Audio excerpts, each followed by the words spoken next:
became a skilled gynecologist and obstetrician. Izzeldin has every reason to be frustrated, disappointed, and offended by the environment he's lived in, but he is not. Despite everything he has seen and gone through, his belief in coexistence and in the peace process between Palestinians and Jews remains unshaken. He doesn't view Israel as a monolithic entity where everyone is the same. He knows many Israelis. Some have become his friends. He knows many Israelis who don't dismiss all Palestinians as terrorists, and he knows many Palestinians who likewise do not look at all Israelis as right-wing occupiers. He believes that we are two peoples who want to live in peace and are fed up with war and bloodshed. In earlier times, ordinary people on both sides were more militant, and the governments were perhaps more inclined to search for a solution.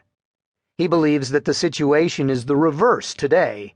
From the grassroots up, Palestinians and Israelis want to live in peace, to lead decent lives, to have roofs over their heads and safety for their children.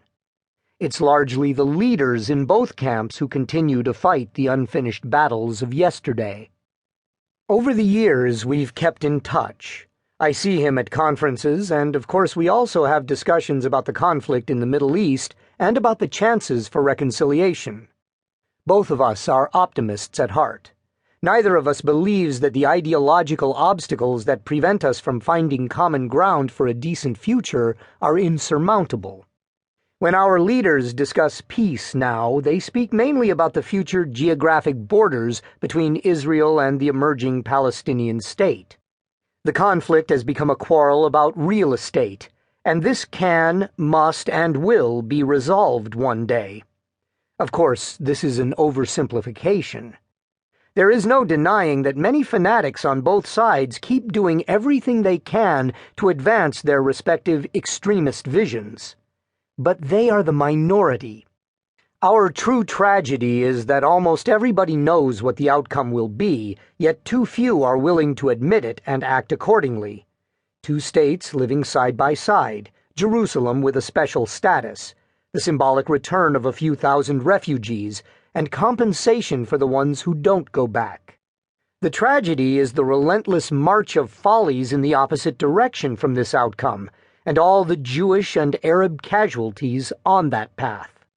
When people ask if my optimism results from idealism or realism, I have to say it's a mix of the two.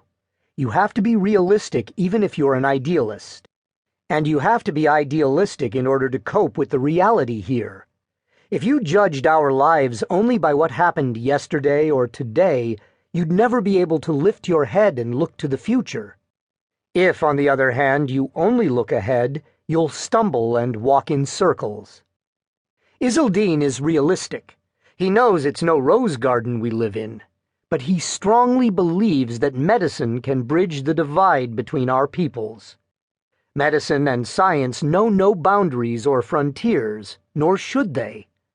When I do research on a specific topic, I read publications and refer to data produced everywhere in the world: Japan, Syria, France, the United States.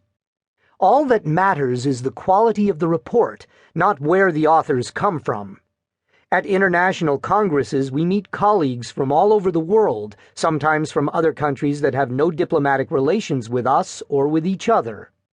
When I speak at scientific meetings, Arabs don't walk out the way they sometimes do at the United Nations. If I talk about medicine and science with a colleague whose country has no diplomatic relationship with Israel, we talk as professionals, although we may easily slip onto the personal level over coffee afterward. Accepting differing points of view is possible if you know each other. Izzeldin visited our home a few weeks before the Israel Defense Forces began the bombardment of Gaza, and later we talked on the phone as the shells were falling. I asked him how he was handling his life under this bombing, living under constant curfew with his children at home. He said, "Like everyone else, we are all sleeping in the same room. We put some children against one wall and some against another wall, so if we're hit, we won't all be wiped out."